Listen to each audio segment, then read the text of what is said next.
À la une, un mouvement social chez Profil Guyane. Les employés de l'entreprise ont cessé leur activité ce matin pour dénoncer des désaccords avec leur direction. Ils réclamaient notamment l'élection d'un représentant du personnel. Explication à suivre. C'est l'histoire d'un jeune plus que motivé à réaliser ses rêves. Porteur de handicap, Jean-Osé Jean-Baptiste veut devenir animateur pour jeunes enfants. Il effectue en ce moment une formation qui touche bientôt à sa fin. Et puis, un peu d'art pour passer de belles vacances. C'était l'objectif de l'atelier de pliage japonais proposé à une dizaine d'enfants au Musée des Cultures aujourd'hui. Une découverte et un moment ludique pour sensibiliser à la récupération. Mesdames et messieurs, bonsoir. Soyez les bienvenus dans votre journal. Tout d'abord, ces images. Une marche s'est tenue cet après-midi à Saint-Laurent-du-Maroni en hommage aux victimes du dramatique accident de la route survenu ce lundi. Un violent choc frontal entre deux véhicules sur la RN1 en direction de Sinnamary qui avait causé la mort de 6 personnes. De nombreux habitants de l'Ouest se sont joints à la marche en solidarité aux proches endeuillés de cet accident de la route.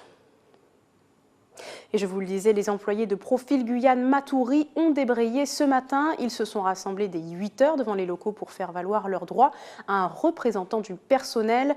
Devant un premier refus de la direction, le ton monte. Le débrayage, qui aurait dû durer 1 heure, a finalement pris fin en début d'après-midi. Jonathan Lariot.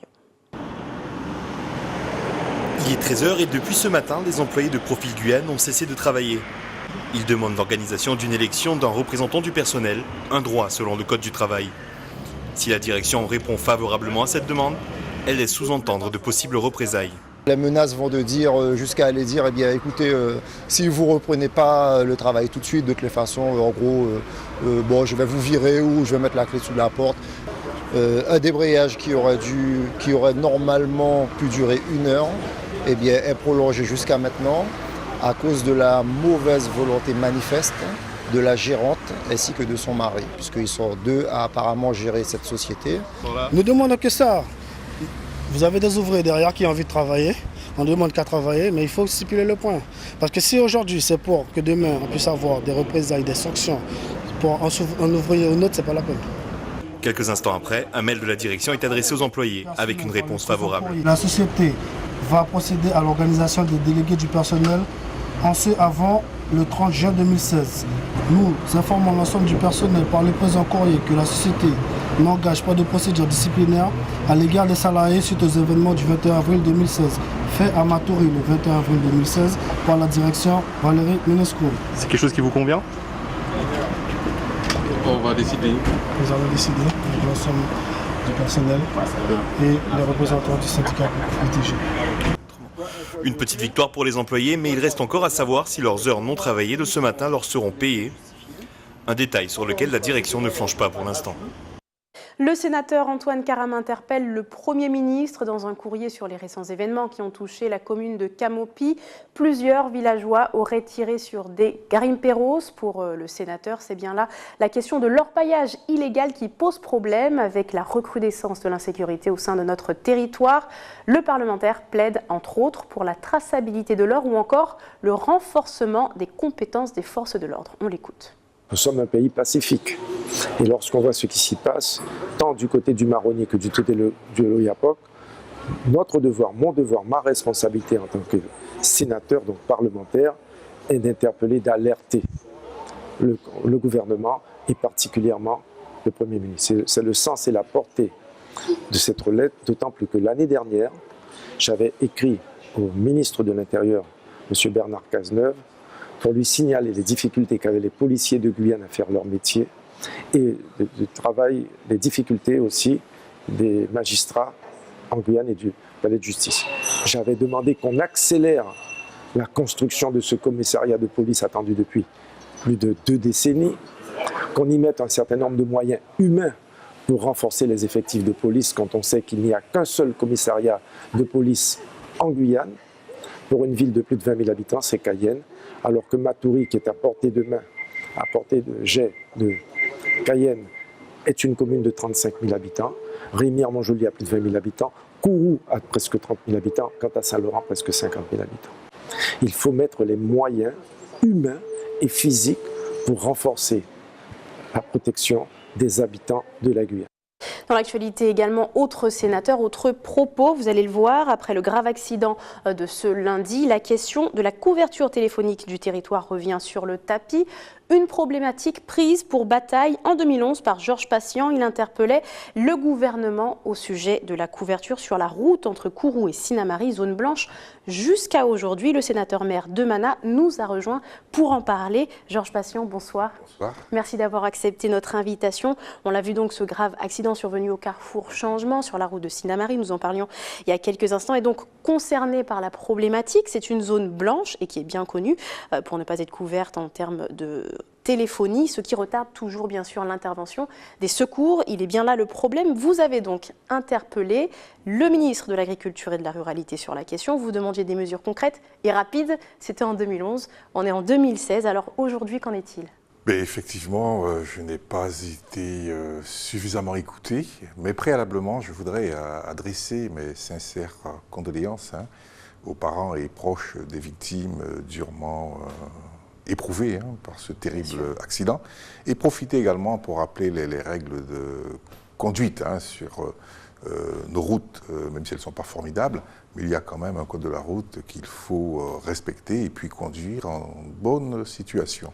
Je suis moi-même usager de cette route et je peux témoigner très souvent de pratiques qui sont très contraires au code de la route. Quant à cette interpellation du ministre des Transports, parce que son titre est un peu long, c'est le ministre des Transports, interpellé par quand même beaucoup d'administrés, et puis comme je l'ai dit, parce que je suis un usager de la route, j'avais quand même porté et demandé au gouvernement d'intervenir auprès des opérateurs de téléphonie en Guyane pour qu'ils arrivent à couvrir cette zone blanche entre Kourou et Sinnamary, mais également aussi sur ma commune, sur la RN1, à partir de la déviation de Mana jusqu'à Saint-Laurent, c'est également une zone blanche, et puis sur l'axe aussi de Saint-Georges, c'est également une zone blanche. Bon, la réponse avait été guère suffisante dans la mesure où on me renvoyait aux opérateurs immobiliers, qui à l'époque également, en 2007, avait échappé à un accord national qui obligeait quand même en France métropolitaine. C'est ça, exactement, justement, parce que les opérateurs téléphoniques dans l'Hexagone ont signé pour une couverture des axes de transport prioritaires, mais les DOM ne sont pas concernés. Les DOM n'ont pas été concernés, ce qui fait que c'est des raisons économiques qui les font, pour quelles raisons qui les font intervenir. Bon, effectivement, quand vous regardez la portion Kourou-Sinnamary, elle est peu habitée. Bon. Pour les raisons que l'on sait, pour les zones de sécurité peut-être de la base spatiale. Bon, par contre, par exemple, entre Mana et Saint-Laurent, c'est une zone qui est très occupée. Bon, on a la téléphonie. Donc c'est une question économique, une question de rentabilité qui peut pousser les opérateurs à intervenir, alors qu'en France métropolitaine, ils y sont contraints parce qu'il y a un accord national. Justement, quand même, dans la réponse du gouvernement à l'époque, il y avait l'idée de l'action du préfet qui pourrait éventuellement inciter une couverture malgré tout. Oui, le préfet pouvait peut-être inciter, mais pas les obliger, dans la mesure où ils avaient échappé à cet accord. Et la seule possibilité qui restait à l'ARCEP, qui est l'autorité de régulation dans ce domaine, c'était lors de la conclusion de nouveaux contrats, par exemple la 4G, les inciter à couvrir ces zones. Et c'est justement quelque chose qui revient dans les nouveaux contrats, en tout cas dans les appels d'offres à la 4G. Les opérateurs doivent abolir les zones blanches, mais en fait, combien de temps allons-nous encore devoir attendre? On sait très bien que l'an dernier, ça a été une péripétie de la campagne.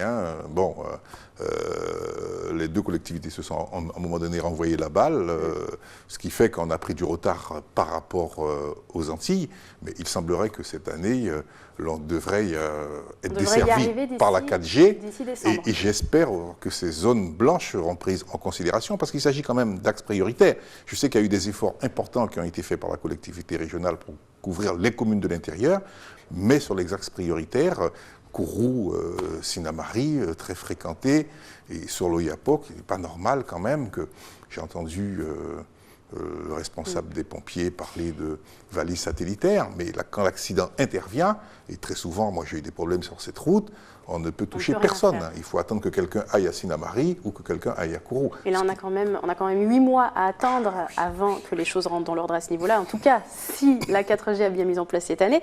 En attendant, qu'est-ce qu'on peut faire pour pallier cette situation? Il y a un responsable du SDIS il y a quelque temps qui parlait de valises satellitaires, de kiosques numériques à placer sur les routes. Bon, il y a l'expérience des bornes à l'époque qui ont été vandalisées. Dans l'immédiat, je pense que il faudrait peut-être aller vers ces fameux kiosques numériques. Et au niveau de la CTG, vous êtes au courant au niveau de la CTG, effectivement, sachant que j'allais vous voir ce soir, j'ai pris des renseignements. C'est un dossier qui est en bonne phase, et je crois que très rapidement, je laisserai le soin au président de la CTG de donner des informations, parce que c'est un domaine qui le concerne maintenant, dans la mesure où on est en collectivité unique, il y avait 2 projets qui se concurrençaient, qui s'opposaient. Maintenant, il n'y aura qu'un seul, et je pense que ça ira très vite. Vous pensez que cette histoire de 4G, je dis cette histoire parce qu'on l'a remarqué, on la repousse au fur et à mesure, ça y est, on y arrive cette année vraiment? Une décision a été prise au niveau gouvernemental, cette décision devra être appliquée. Simplement, et je tenais à le dire, on est en plein débat actuellement avec les opérateurs de téléphonie, notamment Orange et Digicel, à propos de l'itinérance. Parce qu'une loi vient d'être votée pour qu'à partir du 1er mai 2016, qu'on ait les mêmes tarifs que l'on soit en métropole ou dans l'Hexagone. Cette loi est bien passée au niveau de l'Assemblée nationale. Elle arrive la semaine prochaine justement au Sénat. Et actuellement, les opérateurs font du lobbying, un peu appuyé par l'ARCEP, pour voir si cette loi peut être remise en cause. Mon collègue vient de s'exprimer tout à l'heure, et moi, mes collègues ultramarins, dites-vous bien que nous nous battrons pour que cette loi rentre en application comme c'était prévu à compter du 1er mai 2016. Et que vous ne lâchez rien, c'est noté. Un dernier mot, sénateur Georges Patient. Est-ce que vous avez eu, vous, des difficultés à faire voter votre budget à Mana? Non, aucun problème. J'ai une petite opposition de 6 personnes. Il y en a peut-être 3 qui n'ont pas voté, qui sont abstenus, mais ça fait quand même pas mal de temps que mon budget a été voté. Ça s'est réglé très facilement. Vous avez eu de la chance. Oui, pas de problème. Merci beaucoup en tout cas, sénateur Georges Patient, d'avoir répondu à nos questions ce soir. Je vous remercie. Justice à présent en Martinique avec la matinée au tribunal d'un représentant du syndicat FO Santé. En septembre dernier, il dénonçait dans les médias des propos racistes qu'aurait tenus un médecin à l'encontre d'un agent d'un hôpital. Le médecin a porté plainte et aujourd'hui, le syndicaliste se retrouve mis en examen. Reportage. Accompagné de son avocat, le secrétaire général FO Santé se rend dans le bureau du juge d'instruction. Une entrevue qui durera plus d'1 heure et qui a pour résultat sa mise en examen pour propos diffamatoires. Je n'ai aucun souci à me faire concernant ce dossier-là. Et je le répète encore une fois, s'il fallait recommencer, je recommencerai en qualité de secrétaire général du syndicat. Pour l'heure, Jean-Pierre Jean-Louis est libre d'aller et venir comme il entend, en attendant son passage devant le tribunal correctionnel. Les faits de diffamation ne seront examinés que devant le tribunal correctionnel. C'est là que vraiment va commencer la bataille juridique, si je puis m'exprimer ainsi, en ce sens que nous allons apporter au tribunal des éléments de nature suffisamment probante pour démontrer que les faits les propos qui ont été prêtés à ce médecin sont bien établis. Le syndicaliste et son avocat se disent sereins. La sérénité, c'est aussi le climat que tente de retrouver le CHU Martinique. Pour la communauté des praticiens comme pour la direction, l'heure est à l'apaisement. Le médecin mis en cause fait l'objet d'une mesure conservatoire au sein de l'établissement en attendant une éventuelle mesure disciplinaire prise par le Centre national de gestion des praticiens hospitaliers. J'ai été amené à séparer les protagonistes et donc j'ai pris une mesure à l'encontre de l'un d'entre eux. Mais il ne s'agit pas d'une mesure disciplinaire, j'insiste là-dessus, c'est une mesure conservatoire dont l'objet est que le calme revienne dans notre maison. La position des praticiens, c'est qu'il nous faut retrouver de la cohésion pour nous permettre de travailler ensemble en toute sérénité. Le passage en correctionnel du syndicaliste devrait se faire dans l'année. En attendant, les personnels affiliés à FO Santé assurent suivre cette affaire de près. Restez avec nous, dans quelques instants, nous rencontrerons un jeune plus que motivé à réaliser ses rêves.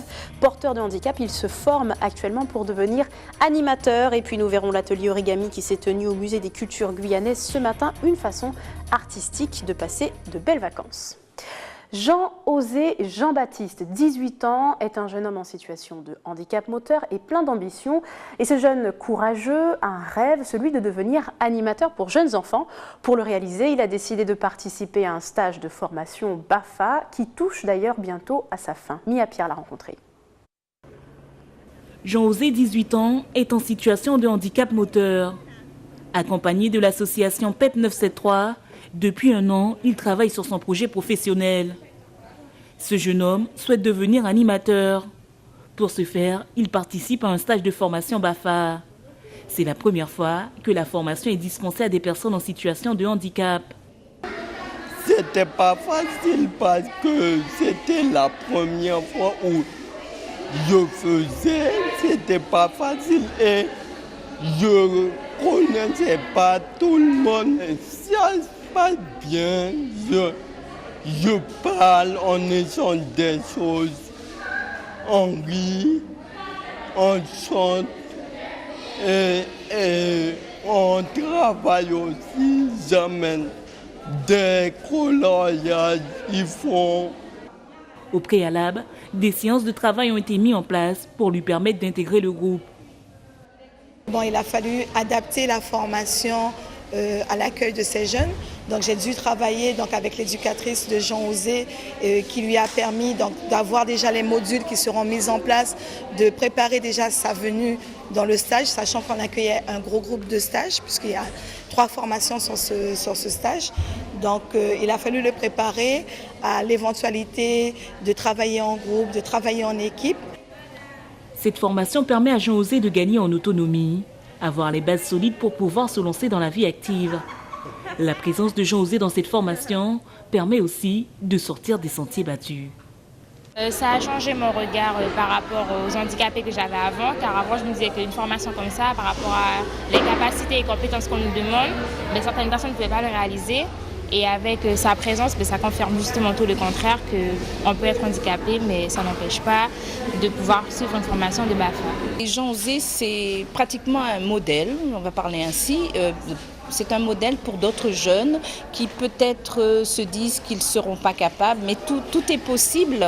Tout est possible à condition bien sûr d'adapter. Et puis il faut aussi de la volonté.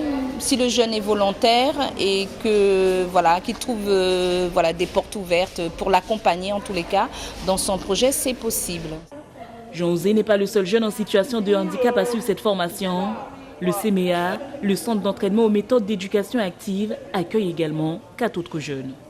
Un peu de couleur à présent avec cet atelier origami pour les 6-12 ans. Il s'est tenu ce matin au musée des cultures guyanaises. Plusieurs jeunes en vacances sont venus profiter de l'occasion pour découvrir et développer leur talent en pliage japonais. L'association Carambole et Sapoti, organisatrice, en a profité pour transmettre aux enfants un autre art, celui de la récupération. Ayodele Germa. Avec un coup de main expert et de l'imagination, un carré de papier se transforme en oiseau, en cocotte ou en papillon. On a fait un triangle et après on a plié et puis juste après on a découpé pour faire les antennes. Si pour les uns ce petit exercice est un divertissement, il est simple, il est facile, pas très long, voilà. Tout ce qui me plaît dedans. Pour d'autres, fabriquer des origamis développe la concentration. Si on n'est pas concentré, des fois on ne peut pas réussir, comme par exemple un exercice. Si tu le fais trop vite, tu ne te concentres pas et tu vas peut-être pas le réussir. Et aussi, après tu peux jouer avec ce que tu as fait. Après, vous pouvez replier un petit peu les ailes là. Ouais, encore une fois. C'est de la magie, on part d'un petit carré de papier blanc ou coloré et on façonne, en quelques traits, on façonne un objet ou un petit personnage. En l'occurrence aujourd'hui c'était un papillon et un oiseau. L'association Carambole et Sapoti développe depuis 2011 des activités destinées à fabriquer des objets de la nature à l'aide de matériaux naturels. Le petit leitmotiv, c'est vraiment tous les palmiers et toutes les graines que l'on peut trouver en Guyane. Donc j'ai commencé par la wara parce que c'est vraiment une petite couleur qui est attractive pour les enfants et qui est très utilisée dans la culture. C'est donc avec une brindille de palmier pinot que l'ouvrage est parachevé. Un peu d'adhésif et les papillons en papier passent presque pour des vrais. Nous prenons la direction de la Guadeloupe maintenant, où l'association J'ose la nature lançait aujourd'hui la 6e édition de son concours de jardin avec la ville de Bemao, une compétition où rivalisaient les plus beaux projets d'embellissement de la commune. Linda Kayarsi. C'est avec une salade fraîchement cueillie de leur jardin que Tess et Nachminska sont venus prendre leur prix, le premier de la catégorie école primaire. On a fait un jardin pour manger, pour se soigner et pour faire beau. Et ce matin, vous avez récolté quoi? De la salade. Qu'est-ce qu'il y a dans le jardin? Des radis, de la salade, de la tomate, de la courgette. Si pour ce prix, toutes ces jeunes pousses n'ont pas hésité à mettre la main dans la terre, au collège du Bourg des Abîmes, ce sont pas moins de 3 classes tous niveaux confondus qui sont venues récolter, eux aussi, le fruit de plusieurs mois de travail. La classe de 5e a présenté une BD qui s'appelle « Les plantes qui s'en mêlent ». Ce sont 3 plantes qui s'appellent Mondial Marie, la citronnelle et l'aloe vera. C'est l'histoire de 3 plantes qui se chamaillent pour savoir qui mérite l'eau et le soleil. Le concours de jardin à destination des aînés, des scolaires et des quartiers, une nouvelle aventure couronnée de succès pour l'association J'ose la nature, qui cette année encore a fait du jardin un écosystème nourricier. Je pense que de plus en plus, ça a une importance et je me rends compte qu'en plantant, ça pousse. Puisque là maintenant, il y a des lycéens qui avaient participé quand ils étaient en 6e et on les retrouve. Donc les maternelles d'aujourd'hui, ce seront les jardiniers de demain. Une 6e édition aux allures de découverte pour les membres du jury, agréablement surpris par tout le travail effectué par les participants. Cela a permis aux enfants de regarder le milieu, leur environnement et de recenser à la fois des animaux, des végétaux. Et moi-même qui faisais partie de ce jury, ça m'a permis de me rafraîchir la mémoire et de revoir les plantes des lieux humides. Parmi ces plantes, il y en a qui sont très utiles pour nous soigner et que grâce à ce projet, ces plantes sont revenues au goût du jour. Pour l'association J'ose la nature, le rendez-vous est d'ores et déjà pris pour l'année prochaine. Et pour finir, sachez que le prochain lancement, le 3e de l'année, aura lieu demain et ce sera un Soyouz. Le lanceur russe doit mettre en orbite demain après-midi le satellite d'observation Sentinelle-1B. Pour le compte de la Commission européenne, 4 microsatellites seront ainsi placés sous la coiffe de Soyouz. Décollage prévu à 18h02 précise pour une mission de 4 heures. Voilà, c'est la fin de ce journal. Avant de se quitter, le rappel des titres. Coude à coude entre le personnel de Profil Guyane et leur direction. Ils ont cessé leur activité ce matin pour dénoncer des désaccords. Ils réclamaient notamment l'élection d'un représentant du personnel. Ils l'ont obtenu. Nous avons vu l'histoire d'un jeune plus que motivé à réaliser ses rêves. Porteur de handicap, Jean-Osé Jean-Baptiste veut devenir animateur pour jeunes enfants. Il effectue en ce moment une formation qui touche bientôt à sa fin. Et puis de l'art pour passer de belles vacances. C'était l'objectif de l'atelier de pliage japonais proposé à une dizaine d'enfants au Musée des Cultures aujourd'hui. Une découverte et un moment ludique pour sensibiliser à la récupération. Merci de nous avoir suivis. Dans quelques instants, l'info continue avec nos confrères de BFM TV pour l'information nationale et internationale. Puis ce sera votre émission Face à Face présentée par Farouk Amri. Très bonne soirée à vous sur ATV Guyane. À demain.